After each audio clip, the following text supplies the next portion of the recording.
personnes hypersensibles, comme pour beaucoup d'autres choses dans la vie, ont un rapport à la sexualité qui est tout à fait particulier. Pourquoi? C'est ce qu'on va voir dans cette vidéo. Alors le premier point, c'est la qualité de connexion à l'autre. C'est-à-dire qu'une personne hypersensible, dans le rapport amoureux, le rapport sexuel, va chercher à exprimer à travers son corps, à travers ses sensations, à travers ses sécrétions, à travers ses orgasmes, ses pulsions, toutes ces émotions qu'on vit qui sont mais extraordinairement puissante chez une personne hypersensible, elle va chercher à vivre ça au contact de l'autre. C'est-à-dire que cette connexion profonde, puissante, cette connexion du cœur, en fait, qui vient du cœur, c'est-à-dire que c'est pas tant le sexe en lui-même, c'est surtout la vibration du cœur. Et on va chercher à se mettre en résonance vibratoire avec l'autre, mais dans une résonance de la totalité de l'être. C'est presque du Tao, quelque part, on pourrait le voir comme ça. En tout cas, la personne hypersensible, c'est pas le sexe pour le sexe qui l'intéresse. Ce qui l'intéresse, c'est la qualité de la connexion avec la personne. Cette mise en résonance, à la fois du toucher, à la fois des odeurs, à la fois du regard. Et en fait, on veut tout. C'est-à-dire que nos 5 sens, s'ils sont pas sollicités au moment où on est en relation sexuelle avec la personne, eh bien, on trouve ça pauvre. C'est-à-dire que du frottement de chair, c'est pas intéressant, clairement, pour les personnes hypersensibles. Ce qui est vraiment hyper important pour une personne hypersensible, c'est de sentir cette connexion du cœur d'abord, et qui va passer au travers des 5 sens, qui va passer au travers de cette pratique sexuelle, de cet entremêlage de corps, ce moment partagé en fait plus que ce qui se passe au niveau physique finalement. Ce qui nous intéresse, c'est ce qui se passe au niveau spirituel.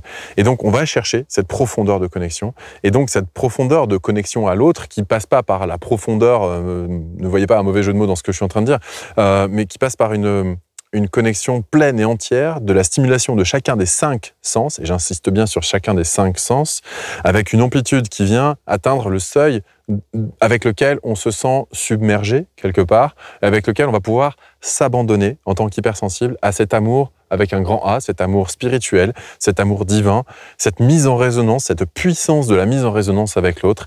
Et c'est principalement ça qu'on cherche dans une relation amoureuse. Alors, du coup, les côtés techniques, performance, pratique, optionnels, même les éventuels jouets ou autre chose de cet ordre-là, en général, la personne hypersensible, c'est pas forcément la partie la plus intéressante parce qu'elle est déjà à fleur de peau, elle n'a pas besoin d'être stimulée par un truc X ou Y. Donc toutes les pratiques, entre guillemets, qui sont borderline, ne sont pas intéressantes chez une personne hypersensible.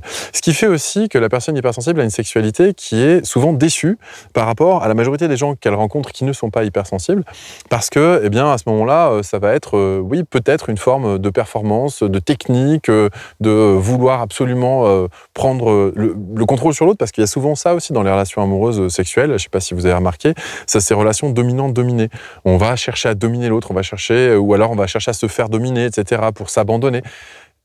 Mais en fait, l'hypersensible, c'est pas ça qu'il cherche. Ce qu'il cherche, c'est la personne hypersensible, ce qu'elle cherche, c'est vraiment cette mise en résonance. C'est-à-dire trouver un taux vibratoire qui soit commun aux 2 personnes, qui se mettent petit à petit en résonance et qui fassent en sorte que l'ensemble prenne une ampleur phénoménale. C'est une sexualité quelque part d'une autre dimension. C'est pas juste le corps, c'est pas juste la technique, c'est pas le rapport dominant-dominé, c'est pas on va jouer, on va s'amuser avec ça. C'est sérieux, c'est transcendantal, c'est spirituel, c'est toutes ces choses-là et c'est très puissant. Et quand on rencontre quelqu'un avec qui on ressent ça, c'est quelque chose. Je dois avouer que c'est vraiment quelque chose. Et d'ailleurs, ça peut poser quelques petits problèmes par la suite dans la relation. C'est ce qu'on va voir. Lorsqu'on vit sa sexualité avec une connexion aussi puissante que ça, eh bien, il y a un problème qui peut arriver, c'est la notion de perte de soi, d'oubli de soi, de recherche de fusion telle qu'à un moment donné, on va être dans justement cet amour transcendantal qu'on recherche tant quand on est hypersensible, et à un moment donné, de manière peut-être très subtile, fugace et éphémère, on va le vivre en connexion avec une personne. On va vivre la puissance de cette connexion. Et cette puissante connexion qu'on va vivre va nous donner envie déjà de la renouveler, donc il va y avoir une certaine forme d'addiction qui va commencer à arriver, mais on en reparlera un petit peu plus tard, mais surtout il va y avoir une perte de soi. C'est-à-dire qu'on va tellement être en recherche de ça, tellement c'est quelque chose qu'on a attendu depuis toujours, quelque chose qu'on est en train de vivre avec une personne, qu'elle soit d'ailleurs du sexe opposé ou du même sexe, ça marche pareil, eh bien cette puissance de connexion va faire en sorte que on va oublier son individualité. Et on peut l'oublier jusqu'à accepter l'inacceptable parfois. On peut l'oublier jusqu'à rentrer dans un état de dépendance quasiment hystérique. On peut l'oublier jusqu'à avoir la sensation que la vie n'a pas de saveur si on n'est pas au contact de l'autre. D'ailleurs, c'est ce que vous pouvez trouver dans un film qui s'appelle L'Empire des Sens. Je ne sais pas si vous le connaissez, un vieux film certes, qui décrit cette puissance de connexion charnelle, corporelle, la dépendance sexuelle. Et donc c'est un des traits auxquels on peut arriver quand on vit cette connexion super puissante, c'est qu'on s'oublie soi dans son intégrité. Un petit peu comme au moment de l'orgasme où on s'oublie complètement, ou enfin quand on vit un véritable orgasme, c'est transcendantal quelque part, hein, c'est une sorte de sensation de connexion à Dieu ou au divin d'une manière générale. Peu importe si on croit en Dieu ou pas, d'ailleurs a priori je suis athée et je vous parle de Dieu, donc désolé pour les personnes croyantes et pratiquantes si je blasphème. Je suis juste en train de dire que quand on vit cet instant transcendantal où on a la sensation que tout se rejoint, que le passé et le présent se rejoignent, que l'infiniment grand et l'infiniment petit se rejoignent, que la matière et la spiritualité se rejoignent. Dès l'instant où on a tout ça qui se mêle ensemble, dans un instant, dans un moment de partage avec une autre personne, ça a une puissance et une saveur qui rend presque tout le reste insipide. Et donc on va sentir presque comme si nous, on comptait pas. Comme si ce qui comptait, c'était le fait de pouvoir vivre ça et de le partager avec l'autre. Cette mise en résonance-là, cette espèce de façon de se mettre en ébullition l'un l'autre, eh bien, ça va devenir quelque chose qui peut devenir comme une quête dans laquelle on va perdre sa volonté, on va perdre son individualité, on va perdre sa personnalité, on va perdre ses goûts aussi, ses choix, parce que finalement, c'est la porte d'entrée à ce que l'autre, si jamais il ne vit pas tout à fait la même chose, mais en partie, mais pas tout à fait, eh bien, ça va permettre à l'autre, potentiellement, d'exiger des choses de nous, ou de demander des choses, et on va finir par les accepter, même si au départ, ça ne nous correspond pas. Pourquoi ?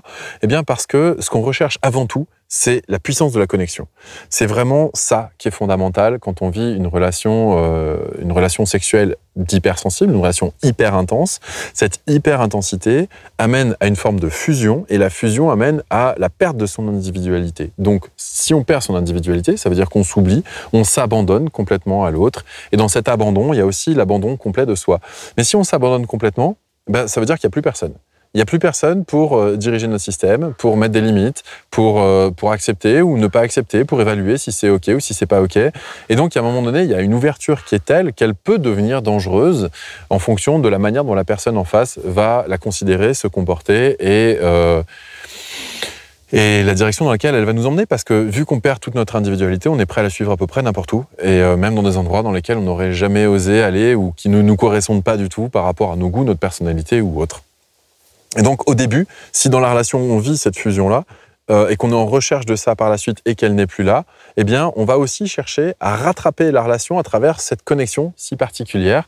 Et donc, on va chercher à privilégier ces instants-là. L'autre, forcément, va être friand de ça aussi, parce que c'est une forme de reconnaissance de soi pour les personnes qui sont plus sur du narcissisme qu'autre chose. Et donc, elles vont apprécier cette proposition-là, elles vont vouloir la vivre, elles vont accepter l'idée de la vivre, elles vont être incapables de dire non aussi, quelque part. Sauf que ce qu'elles recherchent, c'est plutôt quelque chose de l'ordre du narcissique, alors que nous, ce qu'on va rechercher, c'est plutôt de l'ordre de la mise en résonance. Et cette mise en résonance, si on la trouve, on va la trouver magnifique, et on va être prêt ou prête à payer le prix qu'il faut dans le reste du temps, parce que ça, c'est tellement unique pour nous que le reste de notre individualité, si dans la vie du quotidien, elle passe à la travers, bah, c'est pas grave, parce que vraiment, ça, c'est le plus important. Ça, c'est ce qui nous fait rêver, c'est ce qui nous fait tenir, c'est ce qui nous fait vivre, c'est ce qui nous fait aussi encaisser des choses assez violentes et qui peuvent poser énormément de problèmes pour la relation. Et la relation, non pas la relation intime, mais la relation au quotidien, la relation de couple. Et ça, c'est ce qu'on va voir dans la suite de la vidéo.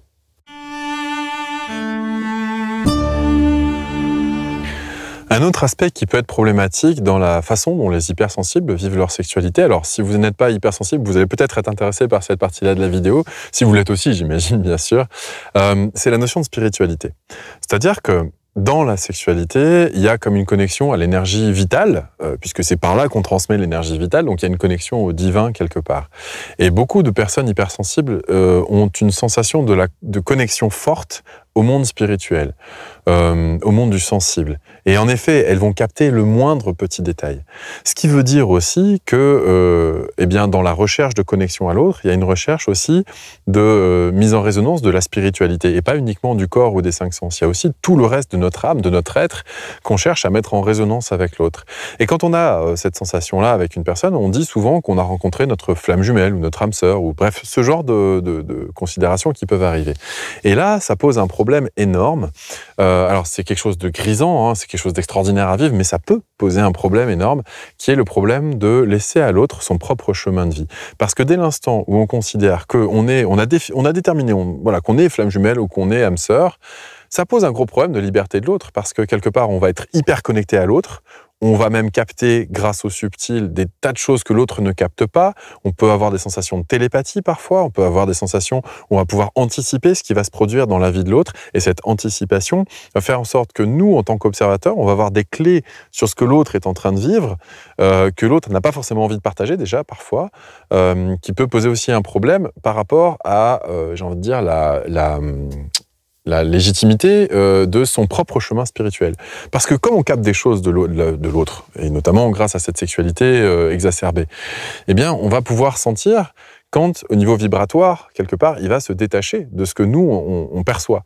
Et à ce moment-là, on va essayer de lui dire, parce qu'on est prévenant, on a envie d'aider, que la personne éventuellement se trompe de direction. Sauf que peut-être que pour pouvoir faire sa propre expérience de vie, cette personne-là a besoin de vivre ça, et que ça se met en décalage avec nous, peut-être de manière temporaire, mais peut-être qu'on se retrouvera après. Le truc, c'est que quand on est en connexion si forte, dès l'instant où la personne se déconnecte, mais c'est la fin du monde.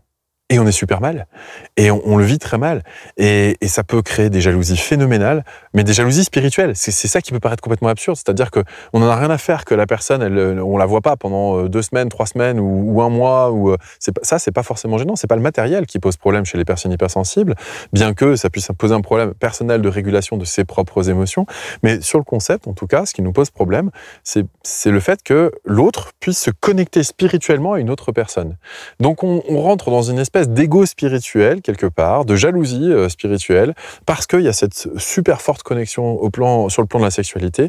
Et pour nous, c'est une espèce de porte d'entrée à un monde qui nous dépasse, à un monde du subtil, à un monde d'une puissance phénoménale. Et si jamais on a un conjoint ou une partenaire qui est allé voir ailleurs, comme on dit communément, eh bien, on a l'impression d'un abandon spirituel. On a l'impression d'une trahison spirituelle. Et c'est ça qui fait le plus mal dans l'histoire, et c'est ça qui pose problème au final, beaucoup plus que le côté mécanique, pratique, voilà, juste physique. Non, c'est toute cette ouverture à la dimension spirituelle de l'autre, à cette connexion qui dépasse éventuellement l'entendement des personnes qui n'ont pas cette hypersensibilité et qui peuvent difficilement comprendre de quoi il s'agit. Eh bien, ça crée un désarroi total, dès l'instant où on sait que la personne a vécu une connexion avec une autre personne.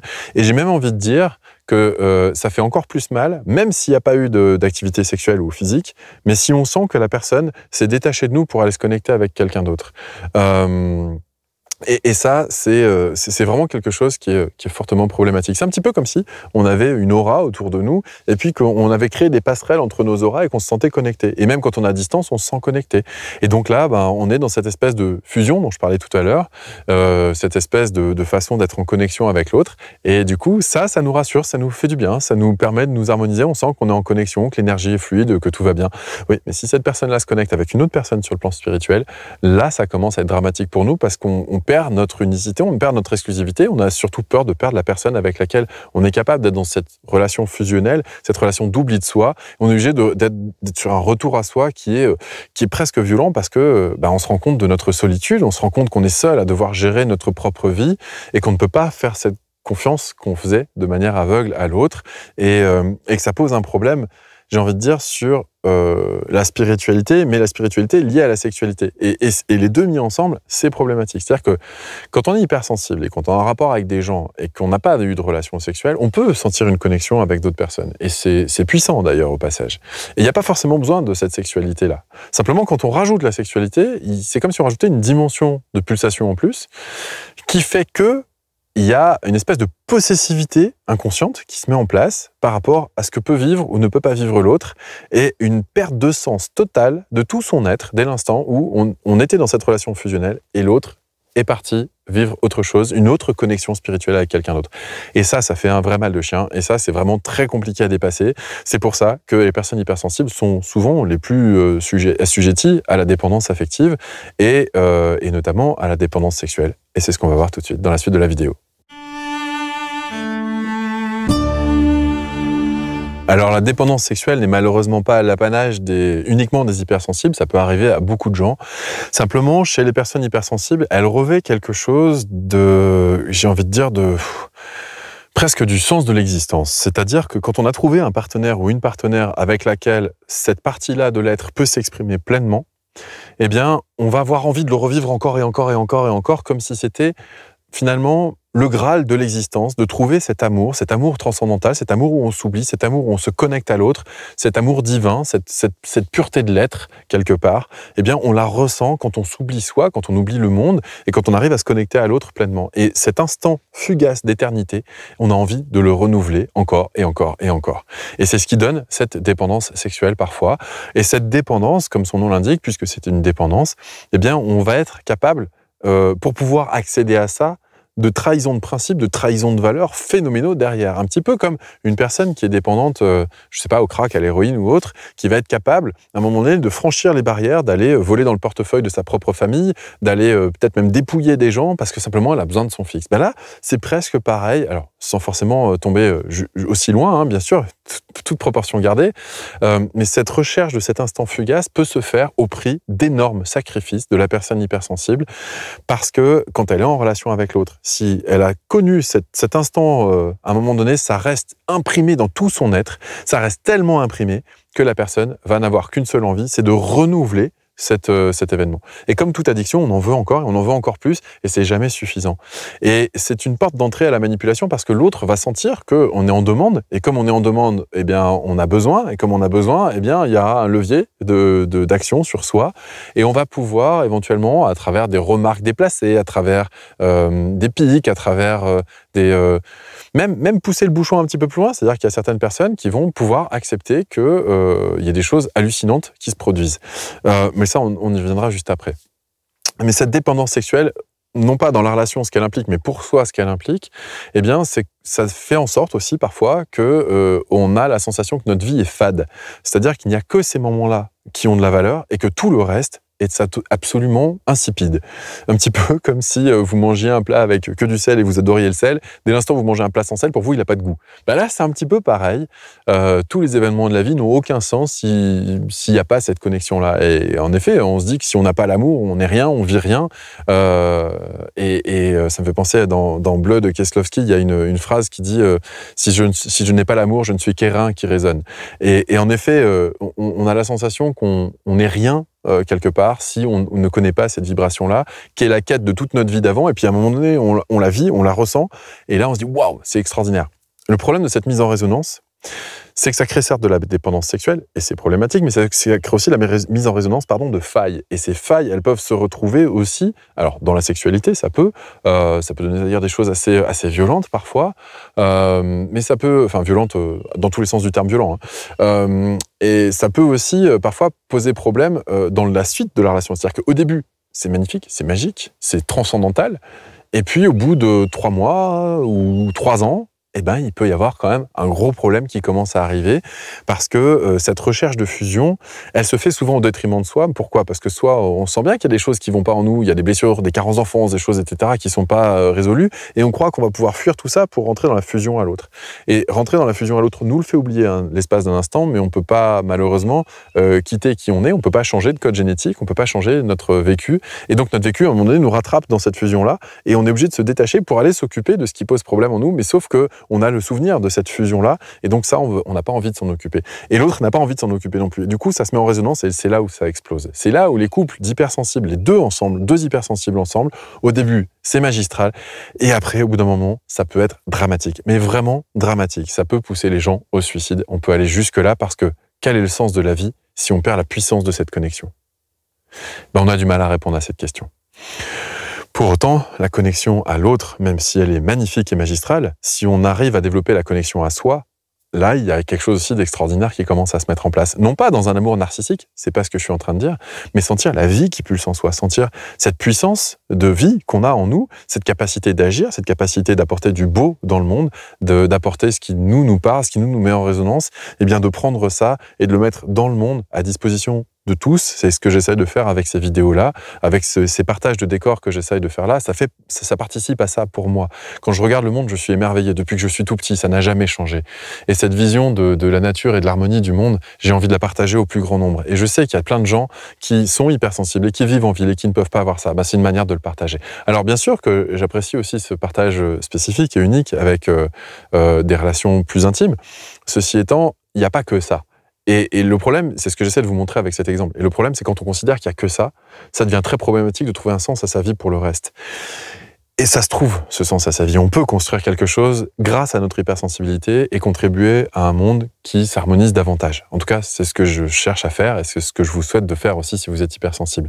Donc tout ça pour vous dire que si vous avez connu cette fusion-là et que vous vous sentez dans cette période, vous vous sentez seul, vous vous sentez probablement inutile, dans l'incapacité de revivre cette intensité que vous vivez à l'intérieur de vous, je peux tout à fait comprendre, puisque je suis passé par là.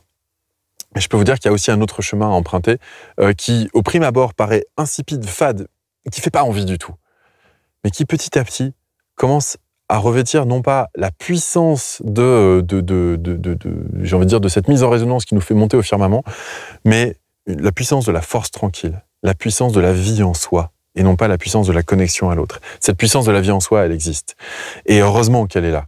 Parce que si elle n'était pas là, eh bien ça poserait de gros problèmes. Et d'ailleurs, ça peut poser de gros problèmes, puisque quand on vit cette fusion et cette dépendance sexuelle, eh bien ça peut mener au pire des situations. Et c'est ce qu'on va aborder dans la suite de cette vidéo.